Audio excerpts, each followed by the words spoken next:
Salam kolaborasi. Halo Sobat Geografi. Nah, ketemu lagi dengan saya Ika Meviana. Nah, pada pagi hari yang sejuk ini ya. Nah, saya tidak sendiri. Hari ini saya ditemani oleh salah satu dosen kece nih di Unikama. Nah, beliau adalah Dr. Yuli Ivanasari MPD. Selamat pagi Bu Ivana. Selamat pagi Bu Ika. Gimana Bu Ivana di pagi yang cerah ini kabarnya? Alhamdulillah sehat. Oke, nah Sobat Geografi, kita hari ini ada di tempat yang sangat sejuk ya, tentunya sangat enak ini kita untuk ngobrol-ngobrol bersama. Hari ini kita ada di Alas Pakis. Sobat Geografi tentunya tidak asing ya dengan tempat ini. Ini adalah Alas Pakis yang berada di Kecamatan Sumber Suko gitu. Semoga saja saya tidak salah ya. Nah, pada kesempatan kali ini Bu Ivana, kita akan berbincang-bincang nih. Para Sobat Geografi masih penasaran nih ya tentang pembelajaran ya, khususnya yaitu tentang pengukuran hasil belajar. Nah, Sobat Geografi, kita langsung saja ya tanyakan kepada ahlinya. Ada Bu Ivana di pagi hari ini. Yang pertama ini Bu Ivana berkaitan tentang pengukuran hasil belajar. Kenapa sih perlu dilakukan pengukuran hasil belajar? Nah, oke, kita simak ya Sobat Geografi. Baik, terima kasih Bu Ika. Untuk pengukuran hasil belajar sendiri itu merupakan suatu kegiatan yang dilakukan untuk menentukan fakta kuantitatif hasil belajar siswa yang disesuaikan dengan kriteria-kriteria tertentu, misalnya skala 0 sampai 10 atau 0 sampai 100. Nah, mengapa sih perlu dilakukan pengukuran hasil belajar?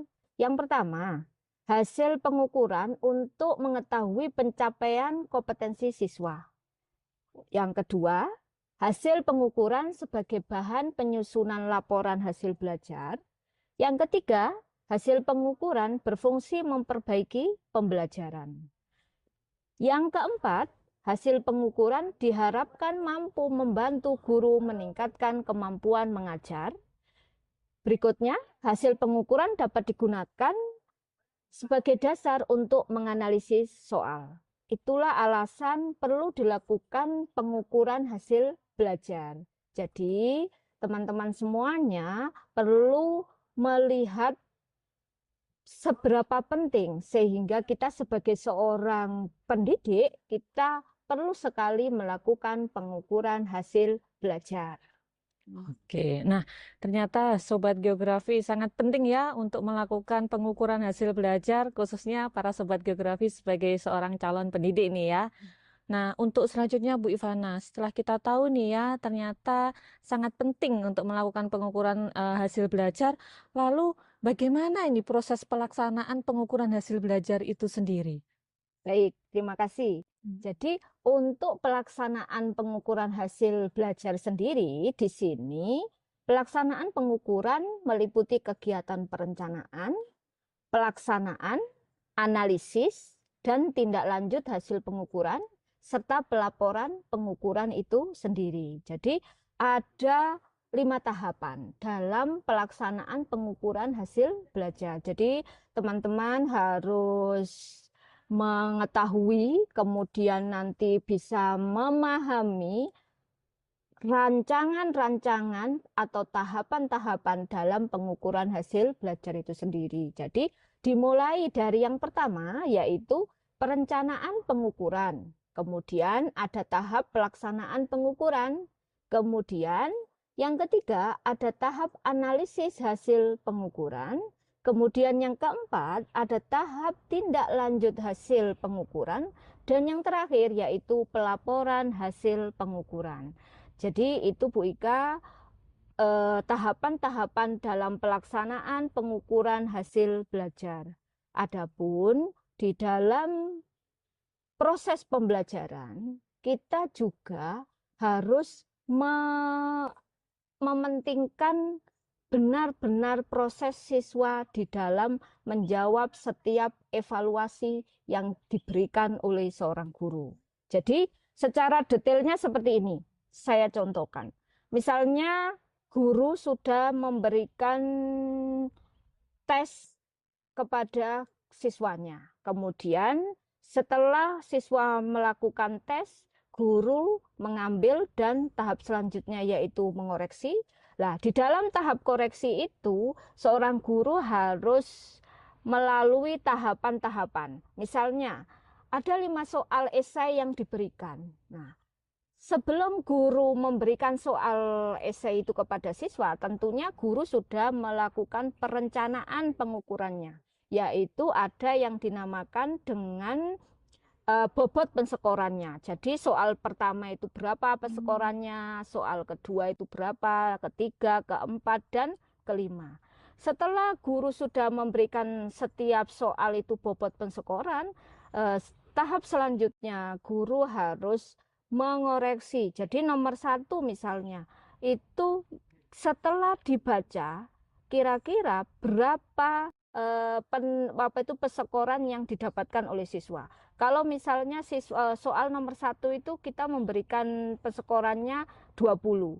Nah, kalau siswa tidak bisa menjawab dengan sempurna, berarti misalnya kita kasih 15 atau 18 lah. Tahap-tahap yang kita lakukan dari soal nomor 1 sampai nomor 5, inilah dinamakan dengan tahap pengukuran.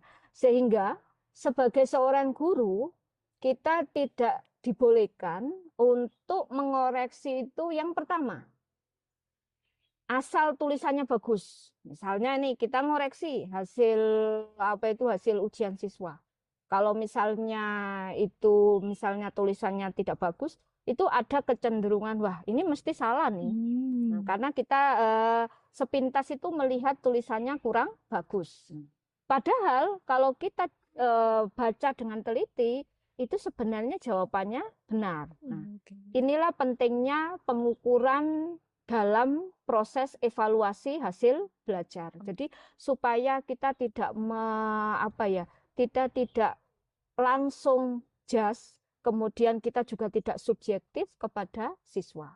Nah, itu Bu Ika yang perlu kita tekankan di sini, sehingga ditakutkan juga misalnya tiba-tiba kita ngoreksi punyanya anak kepala sekolah nih. Nah, kita karena kita sebagai bawahannya malu. Nah, akhirnya kita seolah-olah bahwa kalau anaknya kepala sekolah kita langsung memberikan nilai misalnya 100, 90, 85 tanpa kita membaca setiap soal jawabannya itu apakah sudah tepat atau belum sesuai dengan rubrik penilaian yang diberikan oleh guru itu sendiri. Belum lagi itu ya Bu Ivana, yang jawabannya panjang. Kalau soal uraian kan biasanya nih ya Sobat Geografi, kalau soal uraian yang penting ini saya isi panjang beberapa lembar atau halaman ini ya. Belum tentu yang banyak ya, beberapa halaman banyak tulisannya ini adalah yang terbaik. Seperti itu ya Bu Ivana. Betul sekali Bu Ika. Jadi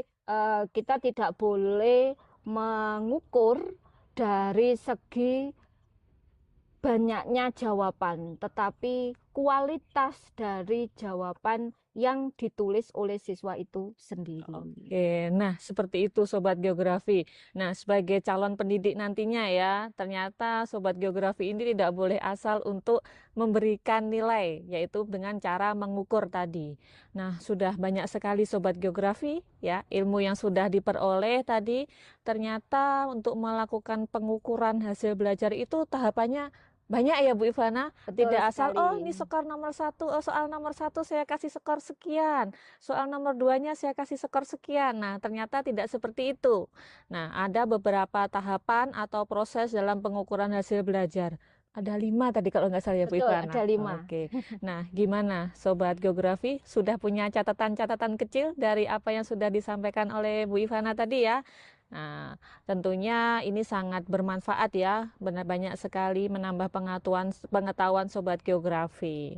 Nah, oke Bu Ivana, terima kasih banyak atas ilmu yang sudah dibagikan kepada Sobat Geografi semuanya. Baik, sama-sama Bu Ika. Iya. Nah, gimana Sobat Geografi? Sudah dapat banyak ilmu ya hari ini. Nah, tentunya Sobat Geografi masih banyak sekali ya apa yang belum diketahui tentang pengukuran hasil belajar. Masih banyak sekali ya Bu Ivana tentunya. Benar sekali, kalau kita mau belajar masih banyak seperti teori koreksi itu bagaimana, kemudian nanti implementasinya bagaimana. Nah, tentunya kita akan belajar pada tahap berikutnya, Bu Ika. Oke, nah seperti yang sudah disampaikan oleh Bu Ivana ya Sobat Geografi, masih banyak sekali materi yang belum tersampaikan. Nah, oleh karena itu tetap ikuti podcast-podcast kita selanjutnya ya. Nah, baik Bu Ivana, terima kasih banyak ya Sama-sama, Bu untuk Ika. waktunya. Terima kasih Sobat Geografi sudah meluangkan waktu nih ya untuk jangan lupa nonton podcast-podcast kita untuk selanjutnya. Oleh karena itu, sampai jumpa Sobat Geografi. Terima kasih dan salam Salam kolaborasi. kolaborasi.